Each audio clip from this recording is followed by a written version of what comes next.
আসসালামু আলাইকুম। আমি হোমমেকার মুন্না ব্লগসের মুন্নি। আজও হাজির হয়ে গেলাম নতুন আরেকটা ভিডিও নিয়ে। আশা করছি কাছে দূরের দেশ বিদেশ যে যেখান থেকেই আমার এই ভিডিও দেখছেন বা দেখবেন সবাই ভালো আছেন। আমরা আলহামদুলিল্লাহ ভালো আছি।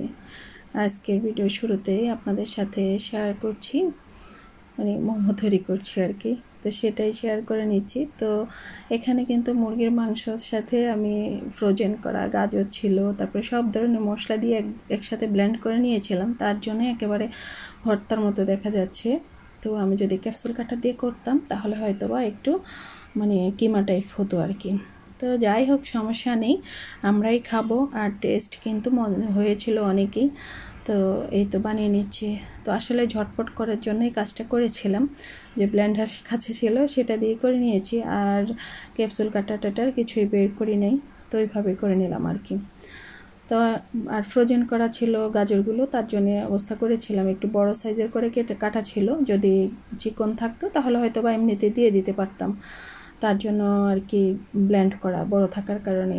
আর বড় থাকার কারণে এগুলো অন্য কিছুর সাথে দিলে আসলে খাওয়াও যাচ্ছে না, তার জন্য ভাবলাম এটার একটু সদ্ব্যবহার করে নিই। তো সেই সদ্ব্যবহারটাই করে নিলাম। আর মেয়ে অবশ্য মোমো খেতে চেয়েছিল, আমাকে অবশ্য রেস্টুরেন্টে যাওয়ার কথাই বলেছিল। তো আমি ভাবলাম যে বাসায় যেহেতু আছে, আর ওই দিনই যেদিন আমি মোমোগুলো তৈরি করেছিলাম সেদিন দুপুরের রান্না আমি মুরগির মাংস রান্না করেছিলাম আলু দিয়ে। তো বুকের মাংসটা রেখে দিয়েছিলাম, আর সেটা দিয়েই এই যে পুরটা রেডি করে রেখে দিয়েছিলাম ভিতরে, দুপুরবেলায় রান্নার সাথে সাথে। আর আটাটাও মেখে রেখে দিয়েছিলাম। তারপর আমি আসরের নামাজ পড়ে চলে এসেছি ডাইনিংয়ে। যে রান্নাঘরে দাঁড়িয়ে থেকে এইসব তৈরি করা খুবই টাফ বর্তমানে। এত গরম পড়তেছে, বৃষ্টিও হচ্ছে মাঝে মাঝে, আবার এত গরম পড়তেছে কি আর বলবো। গরমে মানুষের জীবন অতিষ্ঠ প্রায়।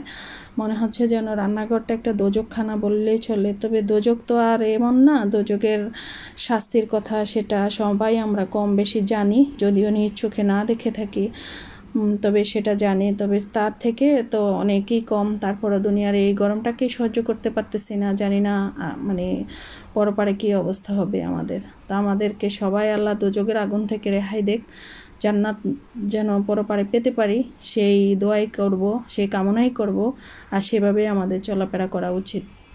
তো মোমো তো বানাচ্ছি, সুন্দর হচ্ছে না হয়তো বা, অনেকে ভাববেন এগুলো কী বানাচ্ছে।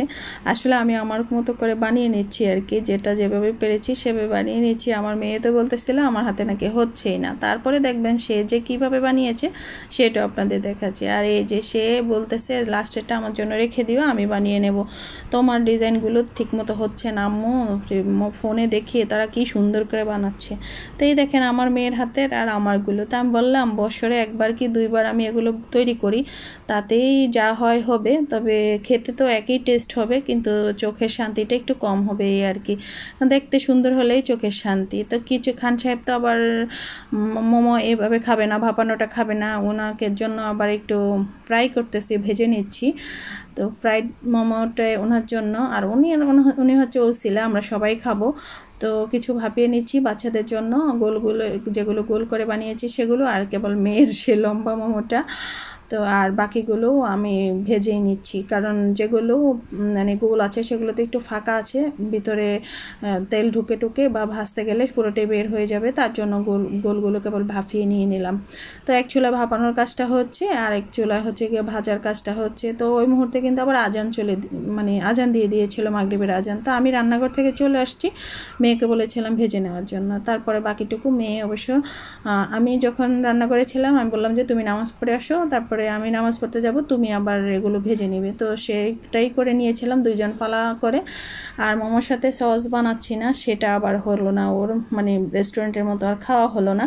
ওই যে যত করেই বানাই না কেন একটু না একটু অভাব থেকেই যায়। তো আগে যে আমি চিকেন ফ্রাই করেছিলাম, তো ঘরে কিন্তু মেয়োনিজ তৈরি করা ছিল, বললাম যে মেয়োনিজ দিয়ে খেয়ে নাও, নয়তো টমেটো সস আছে সেটা দিয়ে খেয়ে নাও। না, সেটা চলবে না।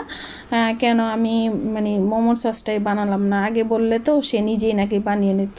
তো যাই হোক, আমি ওকে সারপ্রাইজ দিতে গিয়েছিলাম, কিন্তু সে উল্টো আমাকে আরও প্রশ্ন করে যাচ্ছে, আর আমার খুদ দৌড়িয়ে যাচ্ছে। তো কি আর করা, খেয়ে নিয়েছিল। তারপরে বললাম যে ঠিক আছে, তো রেস্টুরেন্টে না গিয়ে কিন্তু বাসায় কিন্তু অনেকগুলো মোমো তৈরি করে নিলাম, আর 2 ধরনের মোমোই খাইয়ে দিলাম। তো বলতেছে অনেকদিন রেস্টুরেন্টের মোমো খাই না, এর জন্য টেস্টটা বুঝতে পারতেছে না, তো একদিন কিন্তু খাওয়াতেই হবে। তো যাই হোক, এই যে বায়নাটা থাকবেই বাচ্চাদের, তবে বেশি করে আমার মেয়ে, ছেলে কিন্তু অত কিছু করে না, মা যেটা করে সেটাই সে চুপটি করে খেয়ে নেয় আর কি।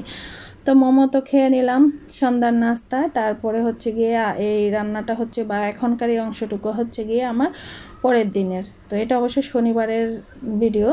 তো মুরগির অনেকগুলো পা, গিলা, কলিজা, মাথা, তারপরে হচ্ছে গিয়ে গুদ্দা টুদ্দা যা আছে সব নামিয়ে নিলাম। তা আরও ফ্রিজে আছে কিনা আসলে খোঁজ করলে বলা যেত আর কি। সামনে যতটুকু পেয়েছি পুরোটাই বের করে নিলাম। তো ভেবেছিলাম ওই যে বিয়ে বাড়ির অনুষ্ঠানে বা অনুষ্ঠান বাড়িতে যে সকালবেলা যে খিচুড়িটা রান্না করে এই গিলা কলিজা দিয়ে, সেটা ভাবছিলাম রান্না করব। কিন্তু খান সাহেব বললো সেভাবে, আসলে খান সাহেব বললো কি উনি রান্না করলে হয়তো বা খেয়ে নিত, কিন্তু বলতেছে মানে দড়িবেলা কি এটা খাবো, এটা বলতেছে, তার জন্য আমি আলাদা করে রান্না করে নিচ্ছি।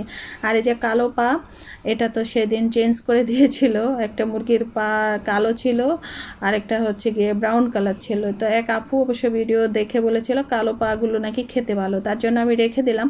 তবে খান সাহেব আমাকে বারবার বলছিল পাটা কেমন দেখাচ্ছে, তুমি এটা ফেলে দাও। তো পরে বললাম যে না, এটা আমি খাবো। ভিডিওতে এক আপু বলেছিল যে এই পাটা নাকি খেতে ভালো লাগে কালোগুলো। তো আর রান্না করে নিব হচ্ছে গিয়ে ভুনা খিচুড়ি, কারণ একসাথে আর মিশাবো না, আলাদা আলাদাই করে রান্না করে নিচ্ছি। আর আগে যে মুরগির মাংস বললাম রান্না করেছিলাম, সেটাও ফ্রিজে আছে, খাবার সময় গরম করে নেব যদি প্রয়োজন পড়ে। তো এটা দিয়ে আমাদের 2 বেলায় খাবার হয়ে যাবে। তো এবার মুরগির পাটা মানে যা যা আছে সব রান্না করে নিচ্ছি। তো সব মশলাই দিয়ে দিচ্ছি। তো আমার আদা পেস্ট ছিল না, তবে আদা পাউডার ছিল। এটা অবশ্য খান সাহেব এনেছিল সৌদি আরব থেকে আসার সময়। তবে উনি তো অনেক মশলাই এনেছিলেন আমার জন্য, তবে আস্তে আস্তে সব মশলাই বা শেষ হয়ে যাচ্ছে। ওই দিন তো বলেই ফেলেছি যে আবার সৌদি আরব চলে যান, আমার জন্য সব মশলা নিয়ে আসেন। তো বলতেছে তোমার মশলা লাগলে আমাকে সৌদি আরব যেতে হবে কেন, দেশেই সব পাওয়া যায়, আমি তোমাকে সব কিছুই এনে দেব।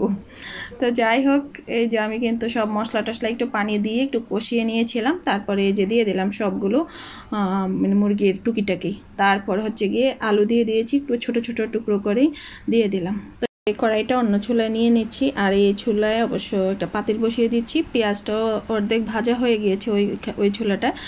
তারপরে আমি কিন্তু মানে চালটা দিয়ে দেবো। সেই চাল ডাল একসাথে যে ধুয়ে রেখে দিয়েছিলাম, তো সাথে কিন্তু মশারির ডাল, মুগ ডাল দুটোটাই আছে, আর হচ্ছে গিয়ে ফোলার চাল, সেটা দিয়ে আমি যে ভালোভাবে ভেজে নেব। তো আমার কাছে কিন্তু বেশি ভাজা ভাজা করলেই মনে হয় যেন ফোলার চালটা খেতে একটু ভালো লাগে। আর ঘিটি দিচ্ছি না, একবারে নর্মালভাবেই রান্না করব। আর হচ্ছে গিয়ে তেলের পরিমাণটা একটু কমেই দিয়েছি, যেহেতু গরম পড়তেছে। গরমে তৈলাক্ত খাবারগুলো আসলে খেতে খুবই কষ্টদায়ক, যদিও আমাদের খেতেই হয়। আর মুখরোচক খাবারগুলোই আসলে বাসায় বেশি খাওয়া হয়, মানে মুখে যেটা ভালো লাগবে সবাই সেটাই খেতে চায় আর কি। তো আমি একটু কম তেলে রান্না করে নিচ্ছি খিচুড়িটা। আর কিভাবে রান্না করছি এই খিচুড়িটা একটু দেখে নেন, আপনাদেরও মানে কাজে আসতে পারে হয়তো বা কারো কারো।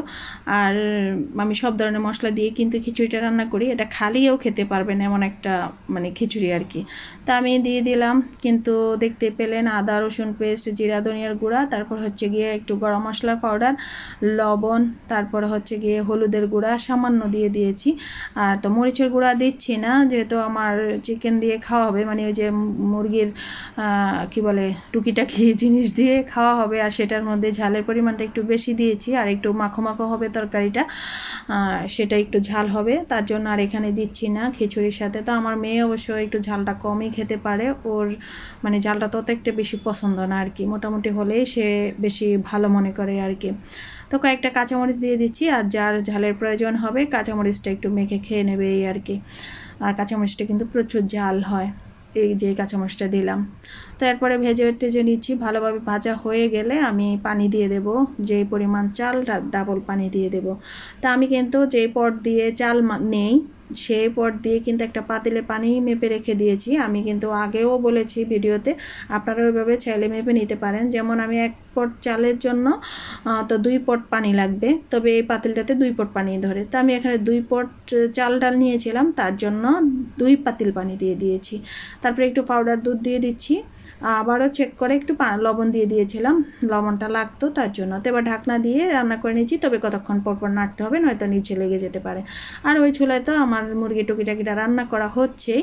আমি মুরগির টুকিটাকিই বললাম, যেহেতু এখানে সব ধরনেরই অংশ আছে তার জন্য। তো এই তো আস্তে আস্তে রান্না হচ্ছে। আর এইদিকে যে বললাম একটু চেক করে নিয়েছিলাম, লবণ লাগতো, লবণটা দিয়ে দিলাম। তারপরেও কিন্তু লবণটা একটু নাকি কম হয়ে গিয়েছিল, খান সাহেব বললো আর কি। তো যখন আমি বললাম যে তরকারি হয়তো বা লবণে ব্যালেন্স হয়ে যাবে, পরে অবশ্য খাওয়ার সময় ঠিক তাই হয়েছিল। তো কেউ চাইলে এ পর্যায়ে আপনারা ঘিটি দিয়ে দিতে পারেন, তো আমি আর ঘি দিলাম না। তবে আচার থাকলে আচারও দিয়ে দিতে পারেন এই পর্যায়ে আপনি খিচুড়ির সাথে। তবে মানে খেতে কিন্তু খুব ভালো হয়। যে কোনো আচার, যেমন আমের আচার, জলপাইয়ের আচার দিয়ে দিতে পারেন। আমি কিন্তু ভুলে গিয়েছিলাম, তার জন্য আর দেওয়া হলো না আর কি। তো এটাও দমে রেখে দিলাম খিচুড়িটা। আর হচ্ছে গিয়ে ওদিকে মুরগির মাংসটাও কিন্তু আমার প্রায় হয়ে গিয়েছে, একটু মাখো মাখো হয়ে যাবে, আর একটু ঝোল টানিয়ে নিলেই কিন্তু আমার তরকারিটা মানে পারফেক্ট হয়ে যাবে। তারপর আমি কিন্তু নামিয়ে নেব। তো এইভাবে আসলে মানে মিশ্রণ যে খিচুড়িটা ওই যে অনুষ্ঠান বাড়িতে খাওয়া হয়, সেই খিচুড়িটা আমার কাছে ভালো লাগে আর কি। তো আসলে 2 বেলা খেতে গেলে আসলেই ভালো লাগতো না আর কি।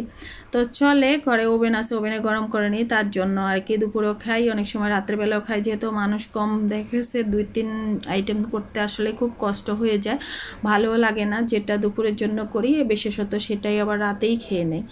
তো তার জন্যই কিন্তু আমার মানে একটু ঝটপটেই রান্নাটা করা হয় আর কি। আমার কাছে ভালো লাগে না আর কি। হয়তো বা এখন খিচুড়ি খাবো, আবার রাতে ভাত খাবো, বা রাতে অন্য কিছু খাবো, এটা আমার কাছে ভালো লাগে না। যেটা খাবো 2 বেলাই হয়ে যায় যেন, সেইভাবেই খেয়ে নিই। তো আর দেখেন এই যে খিচুড়িটাতে কিন্তু তেলের পরিমাণ খুব কম হয়েছে, আর মানে খুব ঝরঝরা হয়েছে। আপনারা এইভাবে রান্না করে নিতে পারেন, খেতে কিন্তু খুব ভালো হয়। তো আর এই যে চিকেনের যে মানে টুকিটাকি অংশটুকু সেটা, আর এই যে গিলন পানি নিয়ে আসছে মজো, সেটা ছাড়া এইসব খাবারগুলো আমার কাছে ভালো লাগে না। বিরিয়ানি বলেন, পোলাও বলেন, আর খিচুড়ি বলেন। তো তারপরে এই যে বেড়ে নিচ্ছি আমার মেয়ের প্লেটটা। তো আমার মেয়ে হচ্ছে আমার পরিবারের অতিথি, আমি তাকেই সবচেয়ে বেশি কদর করি। ছেলের প্রতি মায়ের নাকি খুব আবেগ থাকে, সেটা আমারও আছে, কিন্তু আমার মেয়ের প্রতি আমার একটু বেশিই আছে। তবে মেয়েটার চোখের পানি কেন জানি আমার খুব কষ্ট দেয়। আমি ওকে মারি, বকি, যাই করি না কেন, তারপরে ওর কদরটা একটু বেশি করি। ওর ভাগ্যে কি আছে আমি জানি না, ও কোথায় কিভাবে থাকবে সেটাও আমি জানি না। তবে যতদিন আমার কাছে থাকবে ততদিন আমি চেষ্টা করব আমি সুন্দরভাবে ওর খাবারটা দিতে, ওকে কদর করতে, ওকে ভালোবাসতে। ও অন্যায় করলে তো অবশ্যই শাসন করব, মানে আদর সোহাগ সব কিছুই থাকবে। তারপরে ওর প্লেটটা এভাবে সাজিয়ে দিতে আমার কাছে খুব ভালো লাগে। আমি এই মেহমানটাকে নিয়মিত কদর করতে চেষ্টা করি আর পছন্দ করি। সবাই ভালো থাকবেন। আল্লাহ হাফেজ। আসসালামু আলাইকুম।